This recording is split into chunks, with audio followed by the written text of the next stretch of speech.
why that we wouldn't legitimize with a face-to-face meeting a person like Ahmadinejad. Now, Senator Obama said without precondition. Right. So let's talk about this. First of all, Ahmadinejad is not the most powerful person in Iran. So he may not be the right person to talk to. But I reserve the right, as President of the United States, to meet with anybody at a time and place of my choosing if I think it's going to keep America safe. And I'm glad that Senator McCain brought up the history, the bipartisan history, of us engaging in direct diplomacy.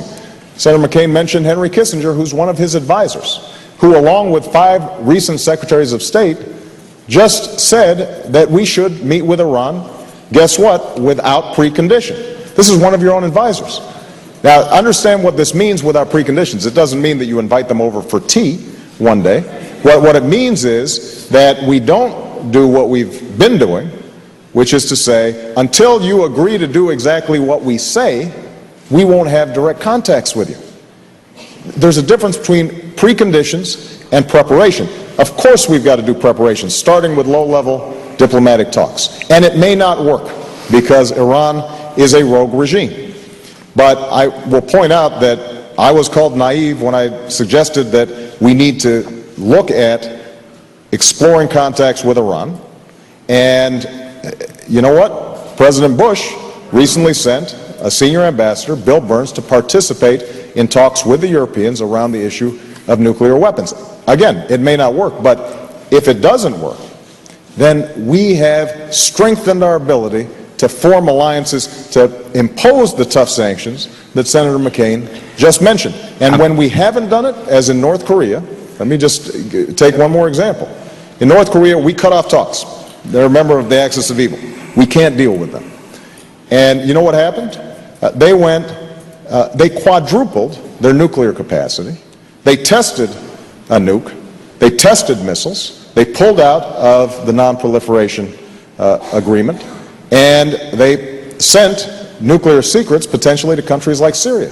When we re-engaged, because again, the Bush administration reversed course on this, then we have at least made some progress, although right now, because of the problems in North Korea, we are seeing it on shaky ground. And I just have to make this general point that the Bush administration, some of Senator McCain's own advisors, all think this is important.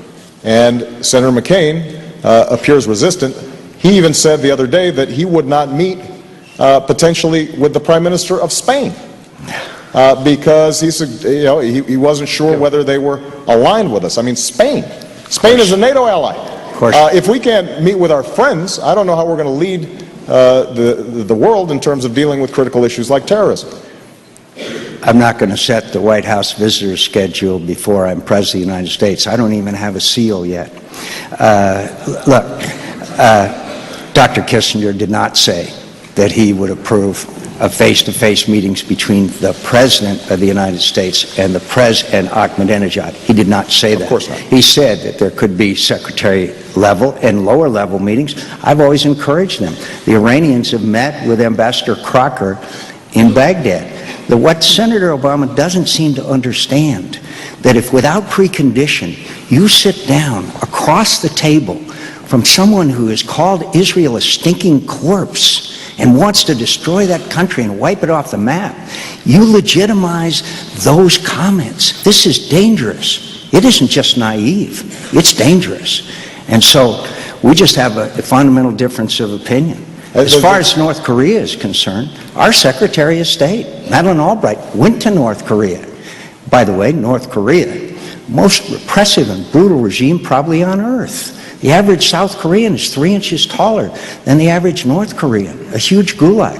We don't know what the status of the dear leader's health is today, but we know this, that the North Koreans have broken every agreement that they've entered into. And we ought to go back to a little bit of Ronald Reagan's trust but verify, and certainly not sit down across the table without precondition, as Senator Obama said he did twice. I mean, it's just dangerous. Look, I mean, Senator McCain keeps on using this example that suddenly the president would just meet with somebody without doing any preparation, without having low-level talks. Nobody's been talking about that. and Senator McCain knows it. There's a mischaracterization of my position. When we talk about preconditions, and Henry Kissinger did say we should have contacts without preconditions, the idea is that we do not expect to solve every problem before we initiate talks.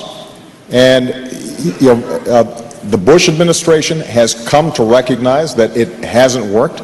This notion that we are simply silent when it comes to our enemies, and the notion that we would sit with Ahmadinejad and not say anything while he's spewing his nonsense and his vile comments is ridiculous. Nobody's even talking about So let me get this right. We sit down with Ahmadinejad and he says, we're going to wipe Israel off the face of the earth, and we say, no, you're not? Yeah, oh, please. By the way, my friend Dr. Kissinger, who's been my friend for 35 years, would be interested to hear this conversation and Senator Obama's depiction of his positions on the issue. I've known him for 35 years, and I guarantee you, he would not say that presidential top level. Of course he encourages, and other people encourage contacts and negotiations and all other things. We do that all the time. We're going to go to a new lead. Senator Obama is parsing words when he says precondition means preparation. I am not parsing words. I'm using the same words that your advisors use. Please go ahead. New lead question. Russia. Goes to you. 2 minutes, Senator Obama. How do you see the relationship with Russia? Do you see him as a competitor? Do you see him as an enemy? Do you see him as a potential partner? Well, I think that given what's happened over the last several weeks and months, our entire Russian approach has to be evaluated, because a resurgent and very aggressive Russia is a threat to the peace and stability of the region. Their actions in Georgia were unacceptable. They were unwarranted, and at this point it is absolutely critical for the next president to make clear that we have to follow through on our the 6-point ceasefire. They have to remove themselves from South Ossetia and Abkhazia. It is absolutely important that we have a unified alliance, and that we explain to the Russians that you cannot be a 21st century superpower or power and act like a 20th century dictatorship. And we also have to affirm all the fledgling democracies in that region.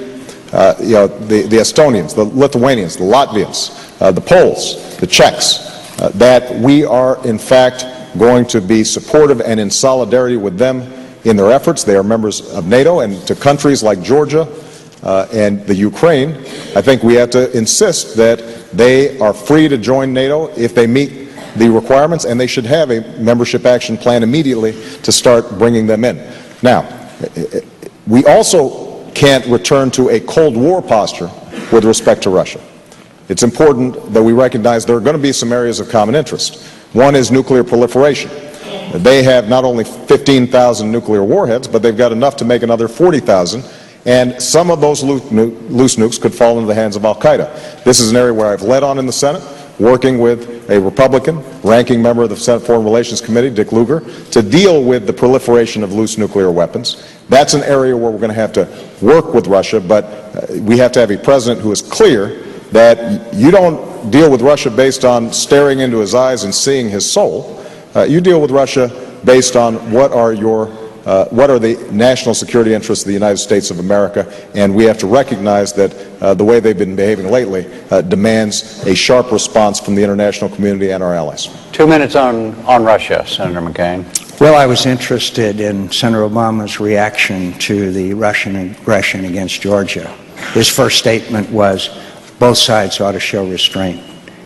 Again, a little bit of naivete there. He doesn't understand that Russia committed serious aggression against Georgia. And Russia has now become a nation fueled by petrodollars that is basically a KGB apparatchik-run government. I looked into Mr. Putin's eyes, and I saw 3 letters, a K, a G, and a B. And their aggression in Georgia